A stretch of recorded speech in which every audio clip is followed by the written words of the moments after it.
Hi, Misha here, and this is a video I wasn't planning on intending to do, but enough Patreons asked me what was my opinion and take on the most recent Swiss imports, specifically in the SG751P pistol, the SAPR or SOCOM line. So, take a few minutes and talk about it. Now this, of course, is the one you've seen us shooting a couple of times, and is a relatively new import, but not the newest. Originally, when we received the 751s, we had a few different barrel lengths, all the way from 14 inches up to about 20, but they were all in black, like this one. Alright, we're gonna let J-Ro try the SAPR now.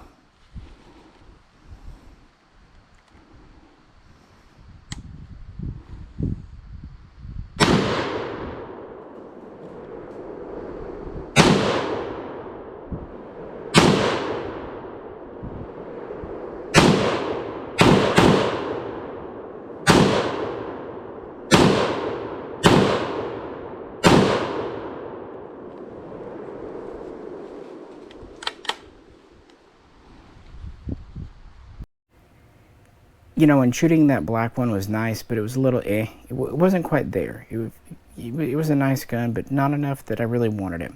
But when we went down to pick up more SGs from JDI, Dave, these came in, and this did appeal to me. This is the first 751 so-called SOCOM with the gray finish and the green mil-spec handguard, and that's kind of what makes this interesting. It came with the military type handguard, it came with a 4-position gas regulator, standard, adverse, suppressor, and switched off.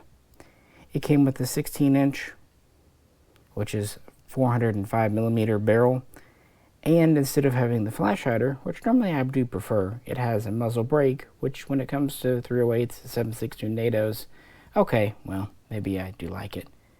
It is removable though, and it is a 16-inch barrel, not counting the muzzle brake. Of course, it comes in as a pistol, and then you can add a stock. Since the barrel's over 16 inches, you don't need to worry about SBR. So this is mine here, as you see it configured, and as we've shot it. 751 SOCOM.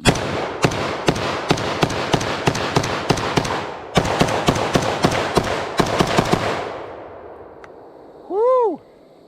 Shaboinga. That is thumpy. And it throws quite a fireball. Muzzle brakes.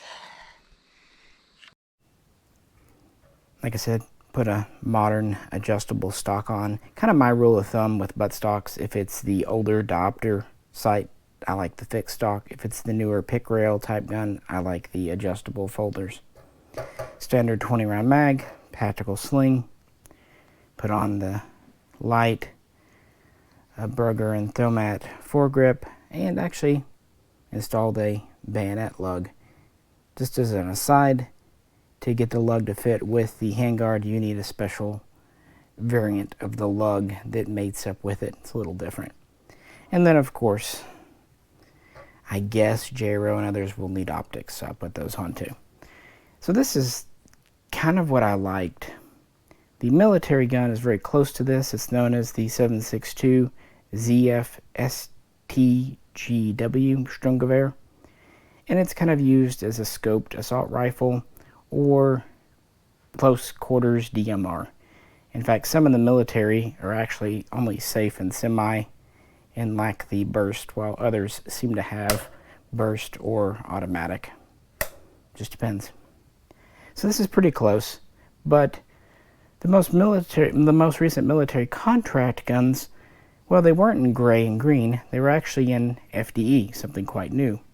And the military guns, well, they didn't have 16-inch barrels. They had, well, that's also debatable, either 13.3 inch or 14.3 inch, which are 338mm and 365mm respectively. Some people decided they would hold out for the FDE. They preferred that version. Now, when people ask me what I'm going to get, when things are coming in, all that stuff, when it comes to any imports, I'm a little reluctant to give information out because we just don't know. Release dates get pushed back and configurations change. SIG is particularly notorious about this, so I try to advise customers, don't count it till it's here. Don't, just because the pre-production photos show it one way, well, you know where this is going, right? So what about the FDEs? They did come in. Here it is, as imported. A little interesting that it has a black pistol grip instead of an FDE one.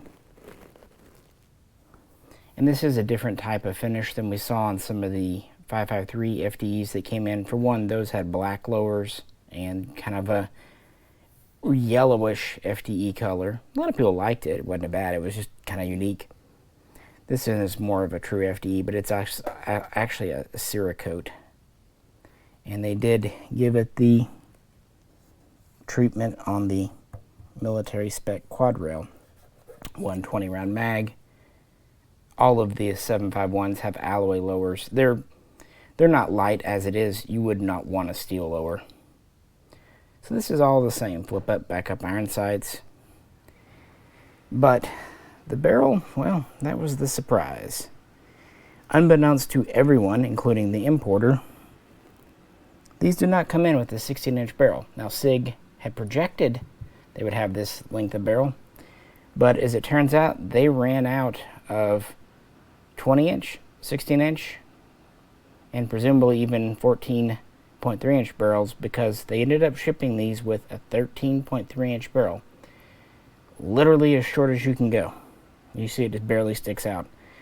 The good news is, at least it is threaded with a removable flash hider, standard flash hider, and it does have the 4-position gas regulator. It's just very short. Now, I admit, this is kind of a cool look. Very much a commando CQB look to the gun. But of course that introduces complications. You cannot just put on a buttstock under the law. You would need to file for an SBR.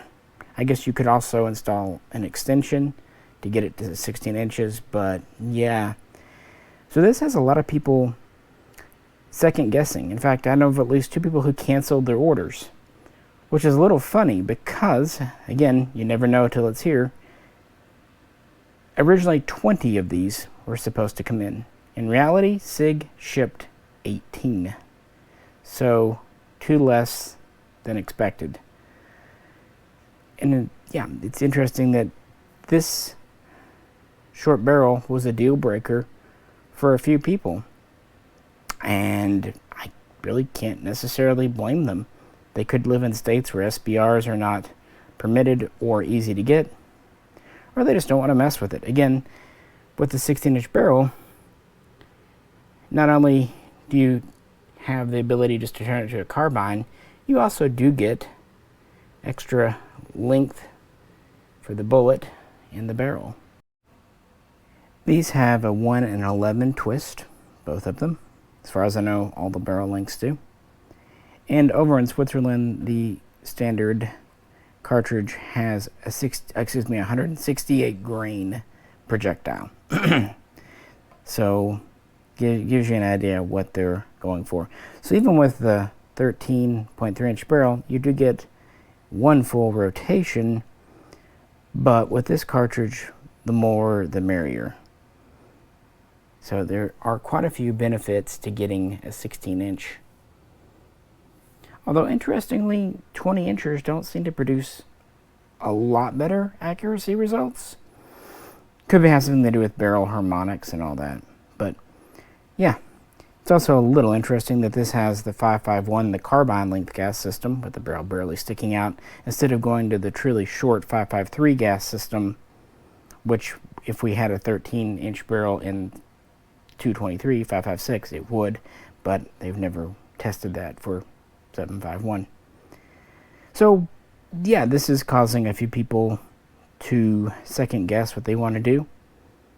But with only 18 in the country, and I did talk with JDI, and there are absolutely no more coming until at least 2023, and that's assuming import regs don't change and approval is still given. But that's a story for another day. Obviously, when it comes to color, you'll have to be the judge there.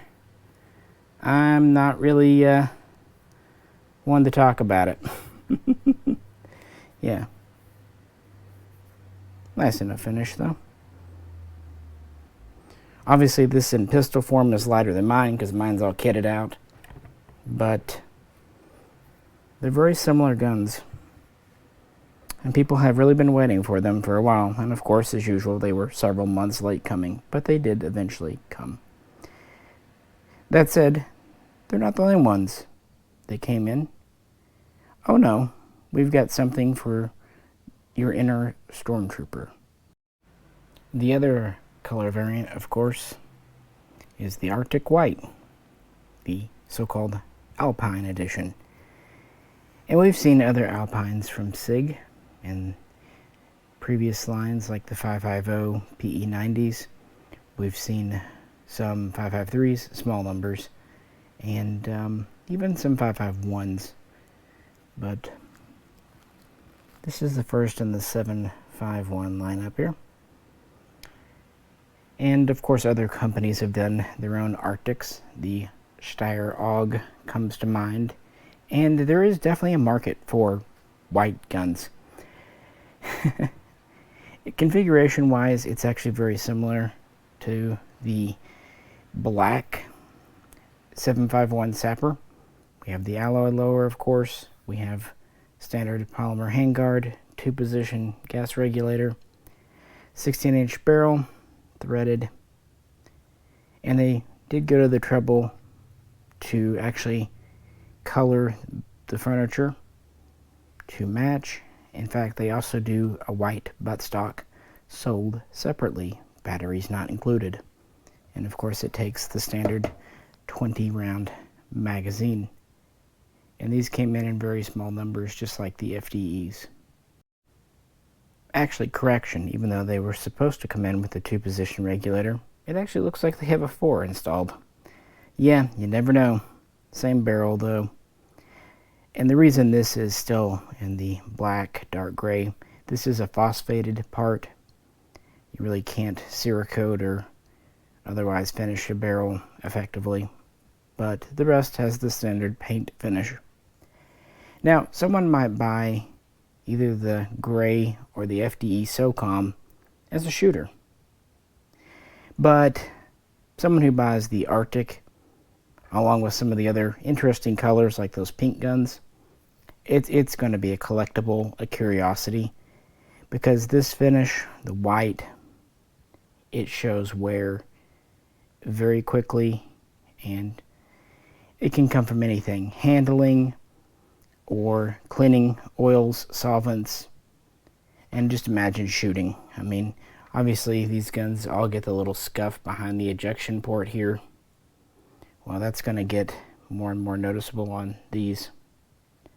And of course any powder, any black, and then once it gets on, if you try to clean it, it just smears around. So it does not keep that pristine Stormtrooper white for very long.